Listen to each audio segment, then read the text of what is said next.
Hello and welcome to Random History. It's codename Hannibal here, ready to teach you about another little known yet fascinating part of history.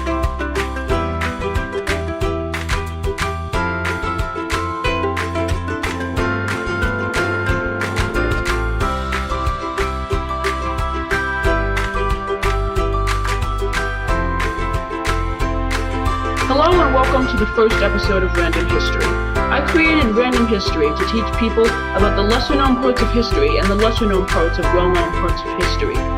This isn't going to be as much like, say, extra history as it will be like, say, overly sarcastic productions, because I'm not just going to be talking about history.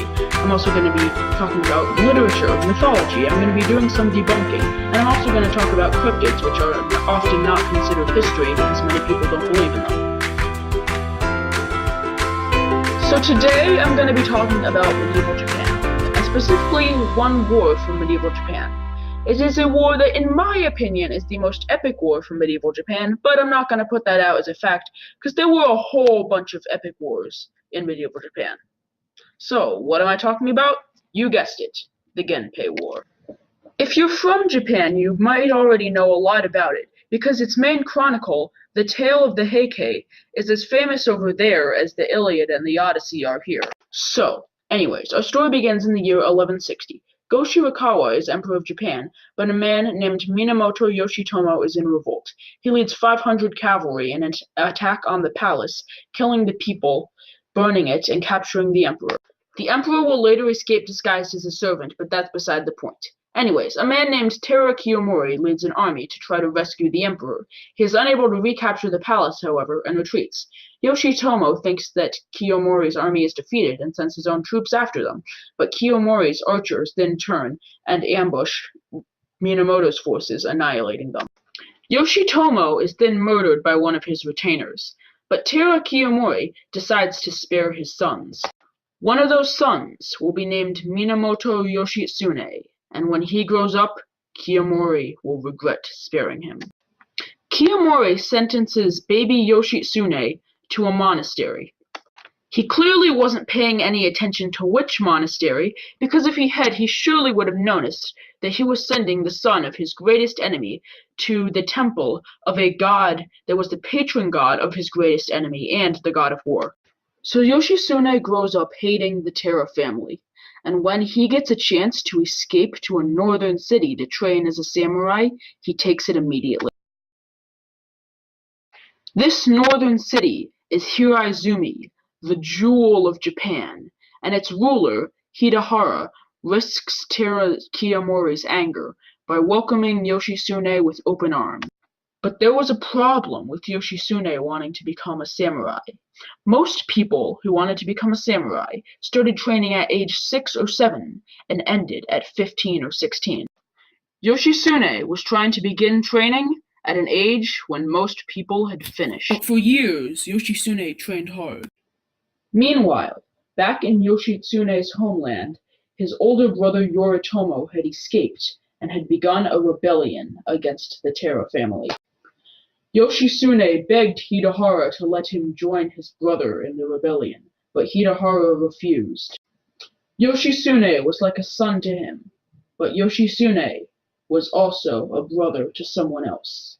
In the middle of the night, he snuck away from Hiraizumi and traveled down south to join Yoritomo. Yoritomo might have already been captured. He had been sighted by a man named Kagetoki.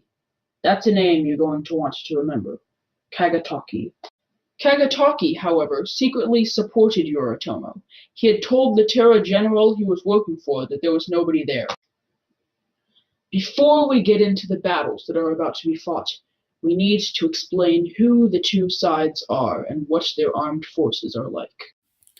The Tera, also known as the Heike, were warriors, but they had spent the last generation living in the luxuries of aristocratic Kyoto.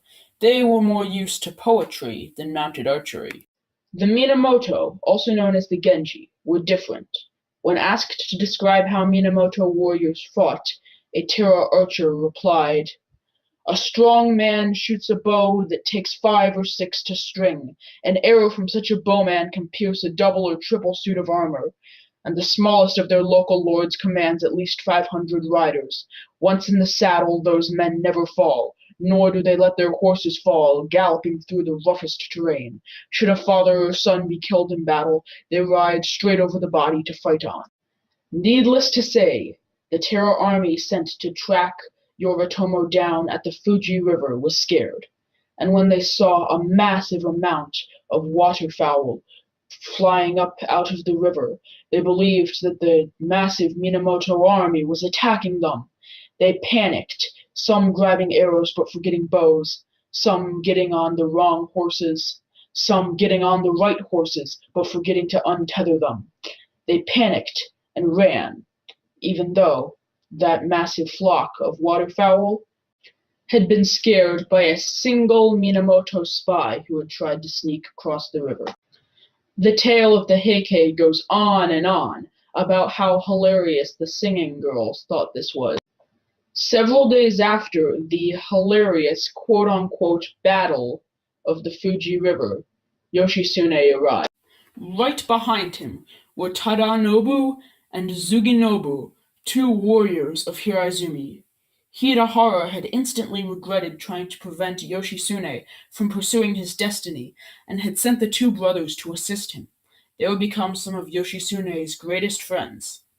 Neither would make it back to Hiraizumi alive. Two other great friends Yoshitsune would soon make were Issei Saburo and Benkei. Issei Saburo was a former mountain bandit whose skills would come in handy again and again, and Benkei would be by far Yoshitsune's greatest friend, saving him many times. For those of you who know Guardians of Ga'Hoole by Catherine Lasky, if you don't check it out, it's really good. Benkei is very similar to Twilight. He was kicked out of a monastery for being too boisterous, fought with the strength of many enemies, was a close friend to the more famous hero but still a huge hero himself, and, of course, he loved to sing in battle. The disaster at the Fuji River hit Kiyomori like a katana to the heart. Soon he lay dying. On his deathbed, his wife asked if he had any last wishes. He replied he did not want any monuments built or temples dedicated in remembrance of him. Instead, he wanted a punitive force to set out immediately, to kill Yoritomo, chop off his head, and hang it over his grave. Then Kiyomori's ghost would be satisfied. The Terra were not ready to launch the punitive force that he wanted, but in 1183, the Terra invaded the territory of a Minamoto ally named Lord Kiso, and were utterly defeated. As Kiso's forces slowly pushed the Terra back to Kyoto, the capital of Japan, Yoritomo urged him to stop. If Kiso took Kyoto, he would be in a position to challenge Yoritomo for leader of the Minamoto clan. But Kiso continued. Retired Emperor Go Shirakawa was secretly telling him to continue, to drive the Terra out of Kyoto. And drive them out he did. With their quote-unquote emperor, 8-year-old Antoku, in tow, the Terra fled to the eastern fortress of Ichi-no-Tani. The citizens of Kyoto, already starving from a famine that had recently hit western Japan, soon found that Kiso was even worse than the Terra. Go Shirakawa sent word to Yoritomo, asking for help. Yoritomo sent Yoshitsune and Yoshitsune's brother, Noriyori, to defeat Kiso. Yoshitsune's forces marched to the Uji Bridge near Kyoto. Kiso's forces are waiting on the other side. Yoshitsune is worried that the river is too deep and will wash all his troops away. He consults with his troops on what to do, but they tell him they are not afraid. Yoshitsune offers eternal glory to the first man across the Uji. His samurai charge. One warrior's horse is shot out from under him, but he uses his bow as a vaulting pole to continue across the river. When he gets to the other side, he feels something heavy on his back. He turns around and sees a younger samurai hanging on to him. The younger samurai explains that his horse was swept away, and he had to grab onto the older samurai to keep his balance. The older samurai replies, and I quote, "You youngsters, you always getting grown men like me to save you." yes, really. Anyways, once Yoshitsune's forces got across the river, they quickly routed Kisu's army on the other side. Yoshitsune marches into Kyoto in triumph. Meanwhile, Noriyori's force confronts Kiso. Riding with Kiso was his wife, Tomo Gozen. According to the tale of the Heike, Tomo was especially beautiful, with white skin, long hair, and charming features.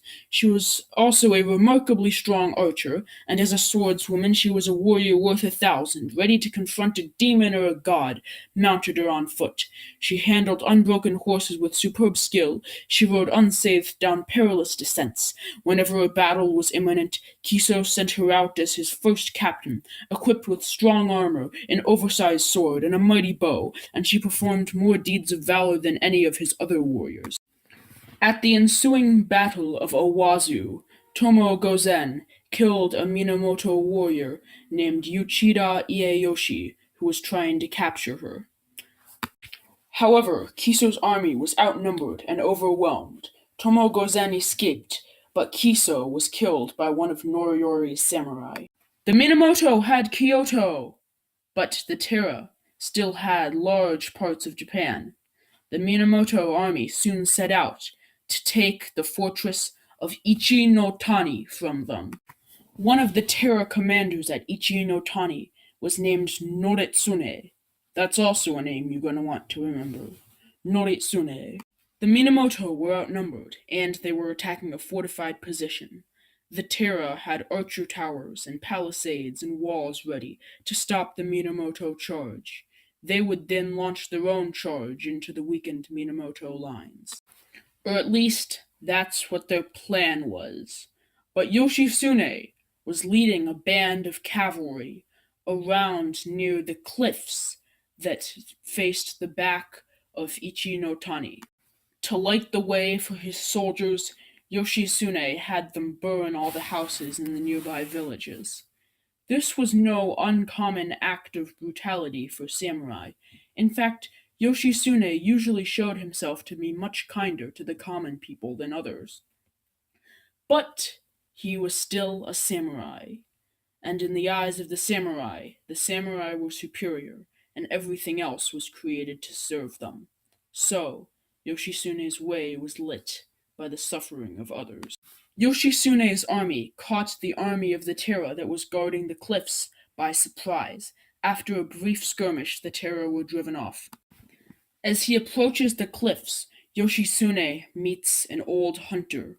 He inquires about the cliffs, and the hunter says that they are incredibly steep, only deer can go down them, and that the Taira have pikes and fortifications at the bottom. Yoshitsune says that anything a deer can get down, a horse can get down, and that he is not afraid. He asks that the hunter join him. The hunter, proving that he is clearly the bravest man in all of Japan, says that he is oh so too elderly to join them. The hunter then also proves that he is the best dad in all of Japan by offering his son to them. The son's name was Washinu. Yoshitsune and the others wasted no time in turning Washinu into a samurai and their group's mascot.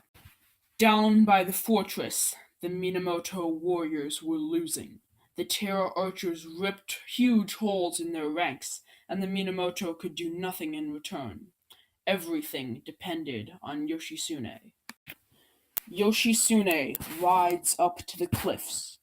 If what he is about to do succeeds, he will go down in history as one of the greatest generals of all. But charging down a nearly sheer cliff on horseback is a suicide mission. Probably taking a deep breath, he tells his men to follow him, raises his sword, and charges over the edge. Join us next time for the greatest charge of the millennium, the Battle of Yashima, and the greatest naval battle of its time. Don't forget to like and subscribe, and random history